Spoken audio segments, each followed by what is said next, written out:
संयुक्त राष्ट्र सुरक्षा परिषद यूएनएससी की अस्थायी सदस्यता को लेकर एक बार फिर वैश्विक कूटनीति तेज होती दिखाई दे रही है। एशिया प्रशांत समूह से 2027 से 2028 कार्यकाल के लिए भारत ने अपनी दावेदारी पेश कर दी है।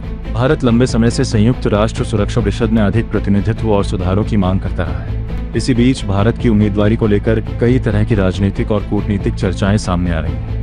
सोशल मीडिया और कुछ वीडियो में दावा किया जा रहा है कि पाकिस्तान भारत के खिलाफ ताजिकिस्तान को मैदान में उतारने की कोशिश कर रहा है और इस्लामिक सहयोग संगठन यानी ओआईसी का समर्थन भी उसके साथ है। हालांकि इन दावों की स्वतंत्र और आधिकारिक पुष्टि अभी तक संयुक्त राष्ट्र या संबंधित देशों की ओर से नहीं हुई है, इसलिए इन्हें स्थापित तथ्य के रूप में नहीं देखा जाना चाहिए।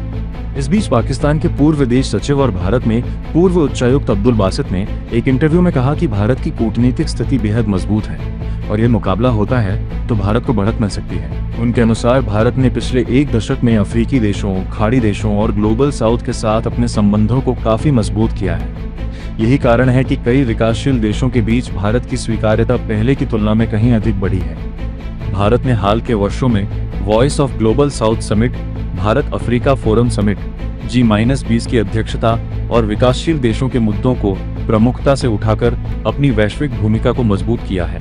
अफ्रीकी देशों के साथ व्यापार, स्वास्थ्य, डिजिटल तकनीक, क्षमता निर्माण और विकास साझेदारी के क्षेत्र में भारत का प्रभाव लगातार बढ़ा है। यही कारण है कि कई देशों के साथ भारत के रणनीतिक संबंध मजबूत माने जाते हैं। विशेषज्ञों का मानना है कि संयुक्त राष्ट्र जैसे मंचों पर केवल राजनीतिक बयानबाजी नहीं, बल्कि व्यापक कूटनीतिक सहमति, बहुपक्षीय सहयोग और द्विपक्षीय संबंध निर्णायक भूमिका निभाते हैं। यदि किसी क्षेत्रीय समूह के भीतर सहमति बन जाती है तो कई बार चुनाव निर्विरोध भी हो सकते हैं। हालांकि अभी यह कहना जल्दबाजी होगी कि ताजिकिस्तान अपनी उम्मीदवारी वापस लेगा या नहीं, क्योंकि इस संबंध में कोई आधिकारिक घोषणा नहीं हुई है।